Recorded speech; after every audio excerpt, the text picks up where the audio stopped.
When David took his final breath, Helen leaned closer, waiting for the words she thought she deserved. But the name that left his lips wasn't hers. "Claire," he whispered, and the world she knew shattered in silence. The hospital monitor beeped one last time, and suddenly everything that had felt solid in Helen's life began to crack. For 26 years, she'd built a marriage on loyalty, patience, and quiet love, the kind that didn't demand attention, only understanding. She held his hand even after he was gone, hoping he'd take it back and say her name instead. But the room stayed still, the air heavy with something she couldn't name. Later that night, while packing up his things, she found a small black notebook tucked inside his jacket pocket. She almost didn't open it, but curiosity, or maybe desperation, forced her to turn the first page. The handwriting was unmistakable. David's. For Claire, it read, followed by a date 3 years before they'd even met. Her stomach dropped. The pages that followed were written in his familiar, slanted handwriting, love letters, journal entries, memories, all for another woman, the kind of words he'd never said to her. Helen sat there, frozen, her tears falling on ink that wasn't meant for her eyes. The house they'd shared now felt like a museum of lies. Every photo, every note, every anniversary replayed in her mind with new meaning. She wanted to scream, to tear the pages apart, but instead she whispered, "Who are you, Claire?" As if saying the name might summon a ghost. The next morning, she called David's attorney to finalize the funeral arrangements. The man's voice hesitated when she mentioned David's will. "Mrs. Turner," he said carefully, "there's something unusual you should see." He made a separate addition to his file last year. It's addressed to someone named Claire. Helen's blood ran cold. The name again. It followed her like a shadow, slipping through her husband's last words and into her life like a haunting melody she couldn't escape. Helen couldn't stop thinking about that name, Claire. It echoed in her head like a song she didn't remember learning but somehow knew every note of. The lawyer's hesitation replayed in her mind as she drove to his office the next morning. Rain poured relentlessly, the kind that blurred streetlights and made the world feel distant, unreal. When she arrived, Mr. Jacobs, David's lawyer, looked uneasy, his eyes flicking between her and the folder on his desk. "Mrs. Turner," he began softly, "I debated calling you sooner, but David was very specific." He slid an envelope across the desk. This was meant to be delivered to someone named Claire after his passing. Helen stared at it, her hand trembling. The handwriting on the envelope was her husband's. She'd recognize those letters anywhere. "May I?" she asked, her voice cracking. Jacobs nodded hesitantly. She tore it open. Inside was a short note, written in David's unmistakable tone, gentle but burdened. Claire, I've kept my promise all these years. You were right. The truth would destroy everything. But if you ever read this, it means I've finally told Helen. Forgive me. Helen felt her stomach twist. Told me what? She whispered. Jacobs looked down. That's all there was, he said quietly. But there's something else. David also set up a small trust in Claire's name. It has been active for over 20 years. Helen blinked in disbelief. 20 years? Long before their marriage? Jacobs handed her the file. Inside were bank statements, transfers, and a birth certificate. Her heart stopped when she saw it. Claire Whitman, born 1997. Helen did the math. David would have been 32. Her hands began to shake uncontrollably. She's not his lover, Helen murmured. She's his daughter. The realization hit like thunder, collapsing every assumption she'd made. For years, her husband had lived a double life, one as her devoted partner, another as a secret father. But the question still burned. Why had he hidden her? As Helen drove home, her mind spun with fragments, odd phone calls, mysterious trips David never explained. A necklace she once found in his briefcase, with the initials CW, now Every detail had a place in the puzzle she didn't know existed. When she reached home, she opened the notebook again and flipped to the final page. There, scrawled in faded ink, were 5 words that made her heart stop. "She's closer than you think." The words haunted her all night. "She's closer than you think." Helen lay awake, staring at the ceiling, her mind weaving through every possible meaning. Could Claire be someone she already knew? Someone who'd sat at her dinner table, smiled in her kitchen, maybe even hugged her at David's funeral? The thought made her skin crawl. By morning, exhaustion had set in, but her determination burned brighter than her fear. She decided to visit David's old office, the architecture firm he'd co-owned for nearly 2 decades. Maybe someone there knew something? The receptionist, a young woman with kind eyes, gave Helen a sympathetic smile. "Mrs. Turner, I'm so sorry for your loss," she said softly. "David was everyone's favorite." Helen nodded, forcing a smile. "Thank you, dear. I just need to look through some of his files." The woman hesitated. "Of course, but, Claire already took most of his personal documents last week." Helen froze. "I'm sorry, who?" "Claire Whitman," the woman said, checking the logbook. "She said she was Mr. Turner's assistant. She had authorization from the firm." Helen's heart dropped. "What did she look like?"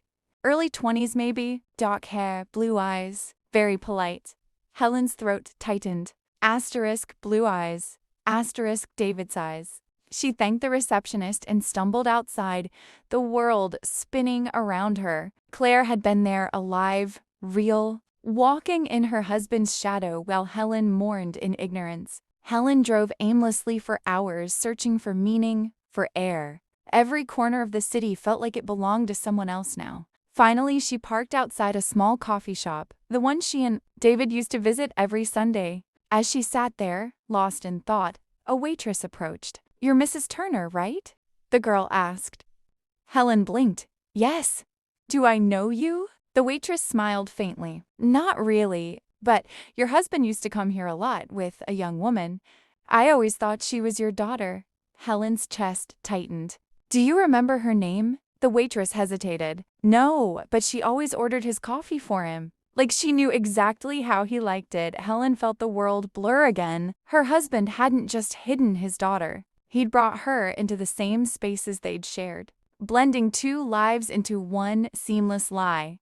And now that lie was walking around with his eyes and her name. Helen sat in her car, the engine off, the silence pressing down on her like a weight. Every sound outside, the traffic, the laughter from the cafe, the clinking of dishes felt distant, unreal. She replayed the waitress's words over and over. "I always thought she was your daughter." The cruel irony made her chest ache. She wanted to scream, to demand answers from a ghost who could no longer lie to her face. Instead, she drove home, numb. When she entered the house, everything felt foreign. David's jacket still hung by the door. His favorite mug sat on the counter. She touched it, half expecting warmth. But it was cold. That night, she sat at her desk and opened David's laptop. The password was still the same, *Helen 1958*. It stung. He'd remembered her in the smallest ways while living a double life. She searched his emails, his documents, his hidden folders, nothing. Just business plans, receipts, and old photos. Until she found a draft message, unsent. It read, "Helen, if you ever find this, I want you to know that I tried to tell you. I wanted to make it right. Claire deserves the truth, and so do you. But I ran out of time." Helen's fingers trembled. The timestamp was from 2 weeks before his death. Her pulse quickened. She opened the next folder, a collection of photos labeled Project Blue. But they weren't buildings. They were pictures of a young woman, Claire. In one photo, she was standing beside David, smiling shyly. Another showed them at a hospital, her hand gripping his. Then in one image, she saw it, Claire wearing a necklace Helen had given David years ago. Her stomach dropped. The room began to spin, her breath quick and shallow. Then her phone buzzed, an unknown number. She stared at it, frozen. It buzzed again. Finally, she answered. "Mrs. Turner?" a soft voice asked. "This is Claire." Helen couldn't speak. The voice on the other end was calm, polite, trembling just enough to sound human. "I think it's time we met," Claire said. "There are things you need to know about my father, about me, and about what really happened to him." The line went silent. Helen sat in the dark, the air thick with fear and curiosity. For the first time, she realized this wasn't just about betrayal. It was about uncovering the truth, no matter how much it hurt. The next morning, Helen drove to the address. Claire had texted her, a quiet coastal town 2 hours away. The road curved along cliffs, waves crashing below like a constant reminder of how small she felt. Every mile brought a mix of dread and something else, maybe the faintest thread of hope. When she finally arrived, the cottage looked ordinary. Pale blue shutters, flowers in the window, wind chimes whispering in the breeze. But the ordinary had long since lost its comfort. Claire opened the door before Helen could knock. She was younger than Helen expected, maybe late 20s, with the same eyes. David had. That realization nearly stole her breath. "Mrs. Turner?" Claire said softly. Helen nodded. "Helen, please." They sat at a small wooden table by the window. Tea steamed between them. The silence was heavy, but not cruel. It felt like both were afraid to break something fragile. "I didn't know," Claire began, voice unsteady. "He told me about you only near the end. Said he made mistakes he could never fix. That you deserved better than his truth." Helen studied her. The way her fingers twisted the edge of her sleeve. The nervous tremor in her voice. She didn't see a villain. She saw a child who had inherited someone else's pain. "What did he tell you about me?" Helen asked. "That you were strong," Claire said. "And that he loved you. He never stopped." The words hit Helen like a wave, soft but merciless. For years she'd pictured the other woman as a rival, but this young woman wasn't his lover. She was... "Claire," Helen whispered. "What were you to him?" Claire looked down. "His daughter," she said. "He found me by accident 2 years ago. My mother never told him about me. When he learned the truth, he wanted to tell you, but then he got sick. The cancer spread faster than anyone expected." Helen's throat tightened. Suddenly, the pieces fit the hospital photos. The secret trips, the guilt in his eyes. It wasn't betrayal, it was regret. Claire reached into a drawer and pulled out an envelope. "He wrote this for you," she said. Helen hesitated before taking it. Her hands shook as she unfolded the letter. David's handwriting, uneven but familiar, filled the page. "Helen, I know I've hurt you more than anyone ever could. I kept Claire a secret, really 'cause I didn't know how to tell you, not after everything we built. I thought protecting you from the truth was love, but it was cowardice. Please forgive me. Take care of her. She's the best part of me." Tears blurred the ink. Helen didn't know whether to curse him or thank him, but when she looked at Claire, she saw the same grief mirrored back, and for the first time, she didn't feel alone. "I don't know if I can forgive him," Helen whispered. "You don't have to," Claire replied. "Just don't hate him forever. He was trying to make it right." Outside, the sea roared steady, endless. Helen took a deep breath. Maybe forgiveness wasn't about absolving him. Maybe it was about setting herself free. The waves crashed against the shore as Helen stood by the window, her fingers gripping the edge of the sill as if it were the only thing holding her upright. Claire sat behind her, silent, uncertain if she should speak or simply let the air breathe for both of them. "So, what happens now?" Claire finally asked, her voice trembling between fear and hope. Helen didn't turn around. "I don't know," she admitted. "Maybe nothing. Maybe everything."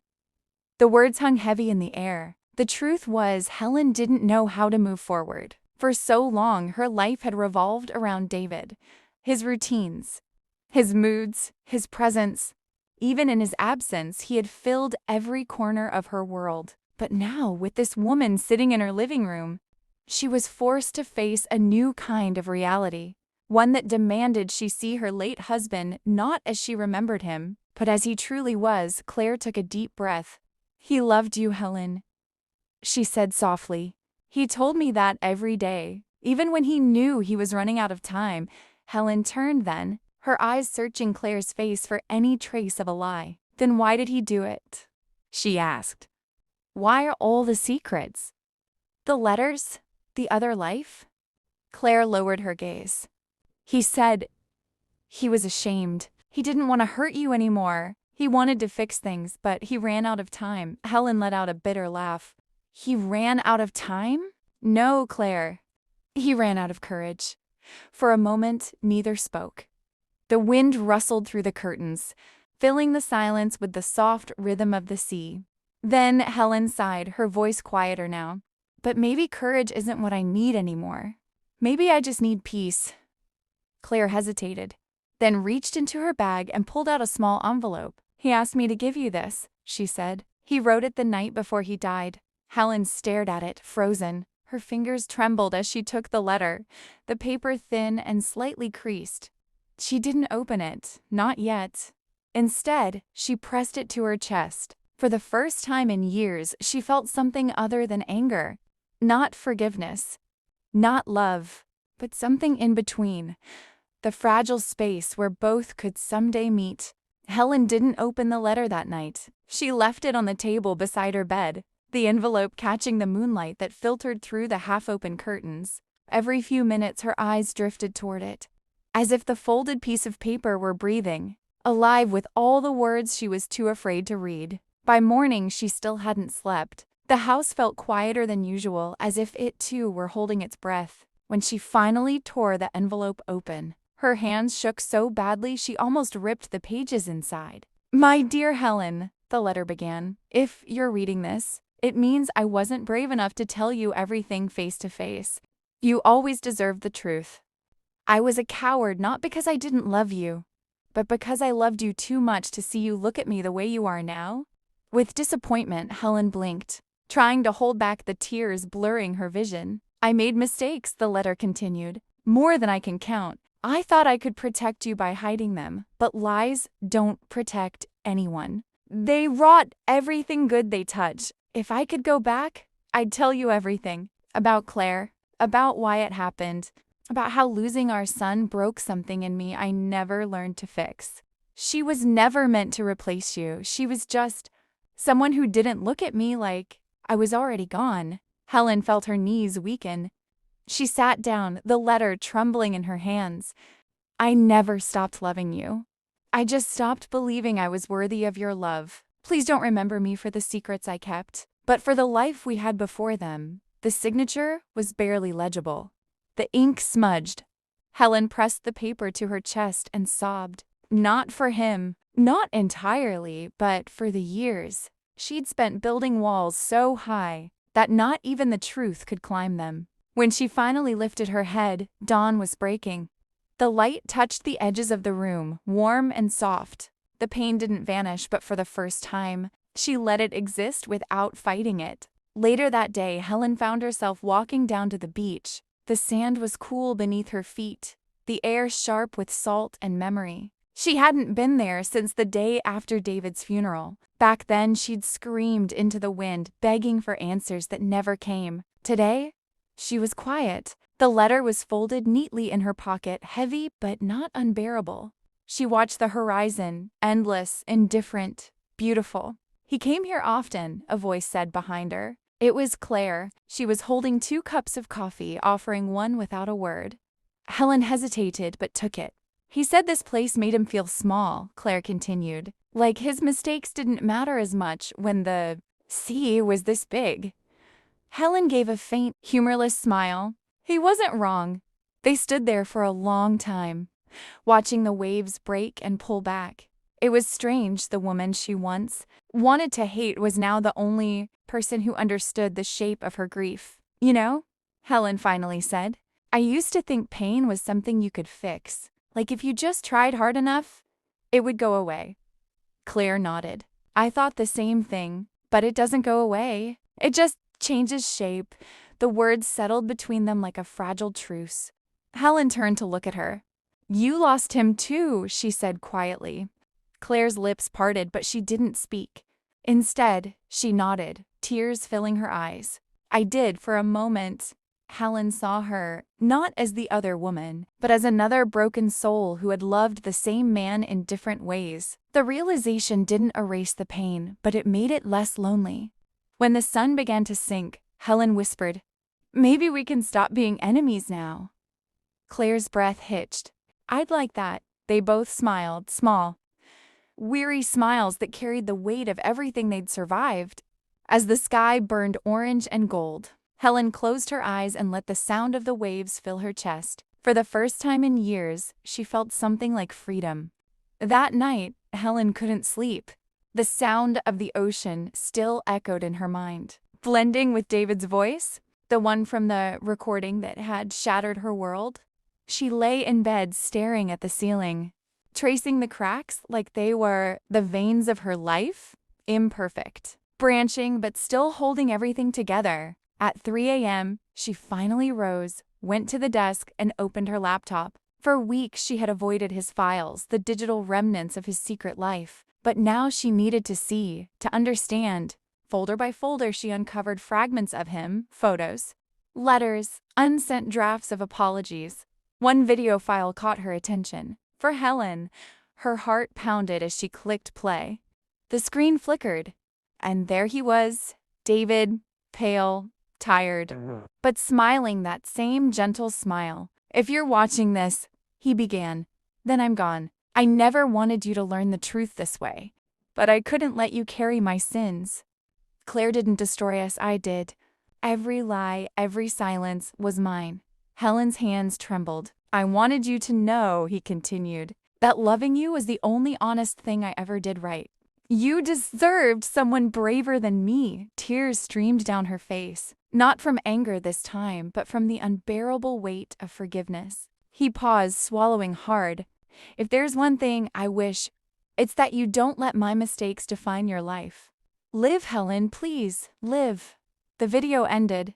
The room was silent, except for her quiet sobs. She didn't know if she forgave him. Maybe. Forgiveness wasn't a single act, but a choice she would have to make every day. She sat there until dawn, watching the sun climb slowly over the horizon, and for the first time she whispered into the light, "I'll try." Days passed, and the world around Helen began to soften. The house no longer felt like a tomb. It was simply quiet, like it was holding its breath, waiting for her to decide what came next. She walked through every room one last time, running her fingers along the walls that had heard their laughter, their arguments, their silence. When she reached the front door, she hesitated, clutching the letter and a small photograph of them from their early years. The woman in that photo, bright, hopeful, unaware, was gone. But in her place stood someone stronger, someone who had endured the truth and survived it. At the cemetery, the wind carried the scent of rain. She placed the photograph beside his name and whispered, "I loved you. Even when I didn't understand you." Her voice trembled. "But now, I'm done loving your ghost." A single tear fell, landing on the stone before the first drop of rain followed. She turned to leave, but then she heard it, the faint echo of his last words in her memory. *live. "Helen, please."